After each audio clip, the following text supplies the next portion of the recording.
जैसा कि आप देख रहे हैं हिंदू सक्सेशन एक्ट 1956।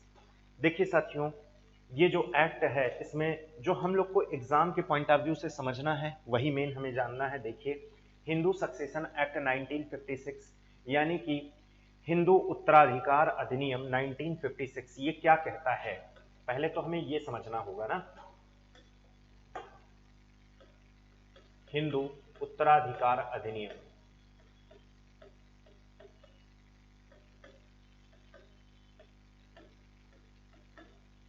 1956 साथियों ये क्या कहता है। 1956 ये कहता है कि 1956 के बाद अगर पिताजी वसीयत लिखना भूल गए और वो स्वर्ग सिधार गए, समझ गए, वसीयत नहीं लिखे और स्वर्ग चले गए हैं यानी कि मृत्यु को प्राप्त हो गए हैं, तो उनकी संपत्ति, उनका जो भी कुछ उन्होंने अपने जीवन में बनाया है, जो भी संपत्ति उन्होंने अर्जित की है, वो संपत्ति पूरी तरीके से बेटों में चली जाएगी, यानी कि बेटे इसके हकदार हो जाएंगे।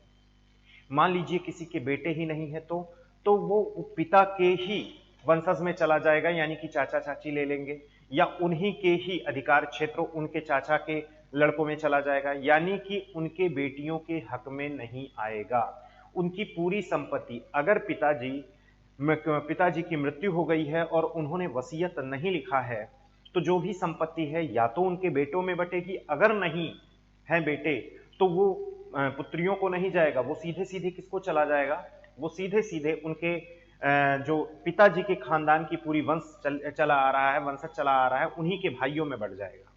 ठीक है साथियों, 2005 के आते आते इसमें चेंजेस किए गए।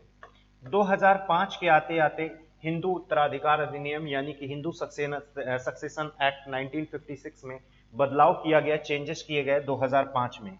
क्या चेंजेस किया गया कि देखो साहब, अगर पिताजी मर गए हैं यानी कि मृत्यु हो गई है और वसीयत उन्होंने नहीं लिखा है, तो अब केवल बेटा ही नहीं प्राप्त करेगा बल्कि पुत्रियों में भी ये बटेगा, यानी कि बेटा और बेटी बराबर के हकदार हो जाएंगे। समझ रहे हैं, पहले पुत्रियों को नहीं मिलता था, 2005 में यही नियम क्या हो गया, यानी कि बेटे को भी मिलेगा और किसको मिलेगा, बेटी को भी मिलेगा, बराबर का हक है। अब वो अलग की बात है, लिख दिए हैं कि मतलब हमारा पूरा जो मतलब पूरी संपत्ति है वो बड़ी बेटी को मिलेगा, तो वो तो अलग की बात हो गई, अगर लिख दिए तो बातें ही अलग हो गई।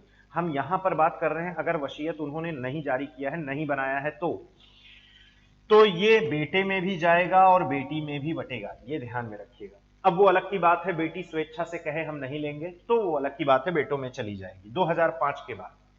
समझ गए, 2005 के बाद जब ये हुआ तो इसमें भी कई संशोधन किए गए। 2020 के आते आते ये बदलाव कर दिया गया, ये देख लेना, हमेशा याद रखना है, HSA है ये, HSA 2005 में जो संशोधन किया गया, HSA 2020 में जो संशोधन किया गया, उन्होंने ये कहा कि जो साहब 2005 से लागू है ना, यानी कि बेटा और बेटी में जो बटने वाली संपत्ति है, कब से लागू हुआ है, 2005 से।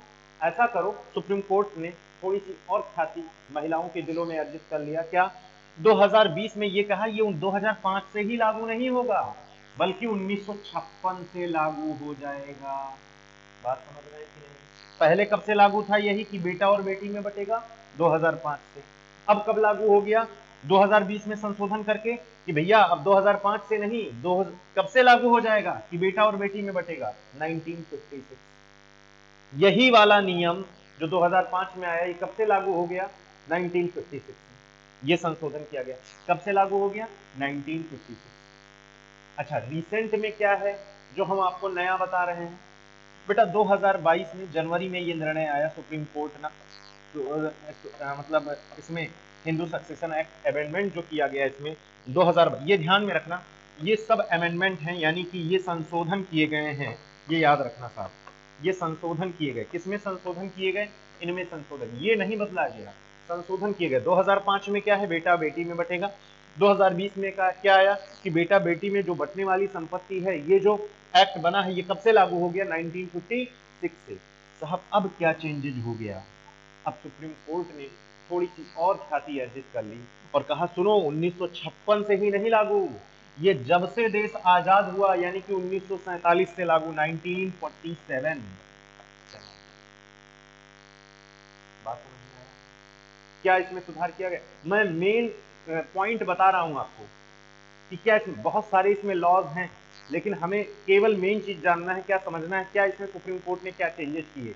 तो हिंदू उत्तराधिकार अधिनियम 1956 क्या कहता था कि अगर पिताजी ने वसीयत नहीं लिखी है और पिताजी स्वर्ग से धार गए हैं, यानी कि मृत्यु को प्राप्त हो गए हैं, तो उनका वसीयत का असली हकदार उनका बेटा होगा। नहीं है बेटा तो किसमें बटेगी ये संपत्ति?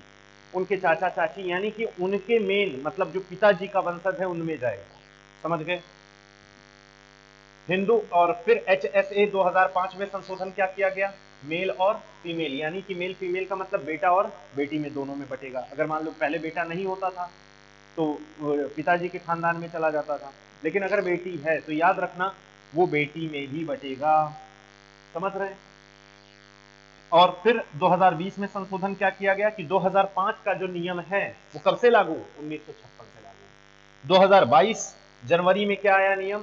साहब ये 1956 ही नहीं, कब से लागू? 1947 से लागू। समझ गए? तो इसमें कुल मिलाकर विवाद ही बढ़ेंगे।